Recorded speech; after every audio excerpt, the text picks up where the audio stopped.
আমার সে মিয়ার বিয়ে দেবো টেকা লাগবে, সে সুদের রাজীব কোন না জানে, আবার তাক সুদের রাজীব বলে সমস্যা, সে নাকি মুনাফা রাজীব, সে সুদ নাকি খায় না, খায় মুনাফা।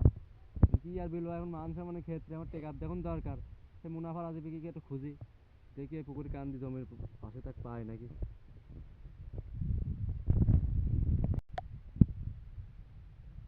ওই যে মুনাফা রাজীবটা মানে বেশি রেয়া।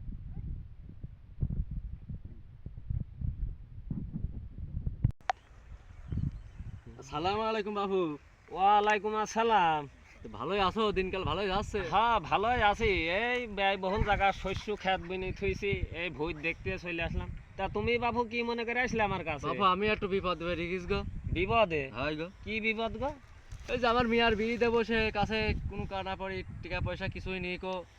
এখন তোমার দরবারে এলাম, তুমি যদি কিছু মুনাফা আমাকে দাও তাহলে আমি বিয়েটা সম্পূর্ণ হয়ে দিতে পারি। আমি বাবু খুব মানুষের উপকার করার লোক, আমি ফয়েজগার লোক। হ্যাঁ গো, সেই জন্যই তোমার কাছে আসা। দুনিয়াদারি আর কতদিন করব, যদি তোমার উপকার হয় তা হোক বাবু। তো যাই হোক, আমাকে মুনাফাটা দিতে হবে। মুনাফা আমি দেবো বাবু, মুনাফা আমি দেবো। আমি কিন্তু সুদ খাইনি, আমি কিন্তু এই একটু মুনাফা নি। তা তো বটে, আমি তো সেটি জানি বলে তোমার কাছে এই আসলাম। মুনাফা আমি নি, কিন্তু আমি তো তোমাকে করি বিশ্বাস করব কি করি?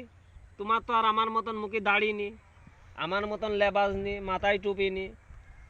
বাপু গরিব মানুষ, কাজে কর্মে ব্যস্ত থাকে, সেজন্য সে সময় পায়নি। হ্যাঁ তা আমি সে বুঝতে পারছি তুমি সময় পাও না।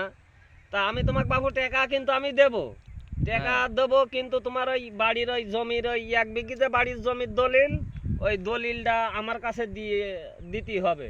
এখন বাপু গরিব মানুষ, এখন বিপদে পড়েছে, এখন তা ঠিক আছে, তো তোমার কথাই থাকলো, দলিলটা তোমার কাছে রেখো নে। হ্যাঁ দলিল আমার কাছে থাকলো, আমি তো আর দলিল নি কিছু করব না, জমি দখল করছি নি। তুমি আমার কাছে ব্যক্তি, হ্যাঁ তুমি আমার কাছে টাকা নিবা, সময় মতন ব্যাগ দিয়ে দিবা, ও কোনো সমস্যা না। একটা আমানত থাকলো আমার কাছে, তুমি দিয়ে দিলে আমি তোমার আমানত দিয়ে দিলাম। আচ্ছা বাবু, তাহলে তাই কথাই থাকলো। আমার ওই টাকার মুনাফা আবার কিভাবে দিতে হবে তা জানো তো? বাবু গরিব মানুষ বাবু, একটু কম টম করে মুনাফাটা নিলে ভালো হইতো। হ্যাঁ আমি এই মুনাফা ও বেশি নিই, আমি একটা ইমানদার ব্যক্তি, কখন কি মরে যেতে হবে তার ঠিক নেই।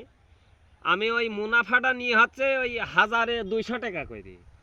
গরিব মানুষ বাবু, একটু কম টম নিলে না বাবু এরকম আর হয় না, জিনিসপাতির যে দাম ও কম নিলে হবে নি না। আর যদি আমার কথায় রাজি থাকো, বাড়ির জমির দলিলটা আমাকে দাও, তাহলে টাকা আমার ঠিন বাবু নিতে পারো। তোমারও মেয়ার ঘর, তাহলে মেয়ার যখন বিয়ে দেওয়া লাগবে, আর ঠিক আছে, তাহলে তোমার কথাই থাকলো। হ্যাঁ তোমার যখন মেয়া যখন পার করতে হবে, আমারও দয়ার শরিক না দিলেও হয় না। তা বাবু এই টাকা আমি এখনই দিয়ে দিচ্ছি, তুমি কিন্তু ওই সন্ধ্যার সময় আমাকে কিন্তু ওই জমির দলিলটা নেসে দিবা। আচ্ছা বাবু, তাহলে আমাকে পুকুর পাউরি পাড়ে রাখো। এই যে নাও, এই যে হ্যাঁ। তা যাও বাবু। ঠিক আছে, তাহলে আমি যাই। হ্যাঁ যাও, তুমি যাও। যাক, ব্যবসা একটা হেয়া গেল এই উসিলাই। ছেলেও কবে থেকে গাড়ি কিনবো করছে, গাড়ি কিনে দেওয়া হচ্ছে না। টাকা যদি সময় মতো দেয় তাহলে ভালো গাড়ি কিনে দিলাম, আর যদি না দেয় জমির দলিল তো 1 বিঘি ভরে থাকছেই, বেশে আরো বড় গাড়ি কিনে দেবো, কোনো সমস্যা নাই। যাই দেখি তাহলে এবার আমি একটু বাড়ির দিকেই যাই।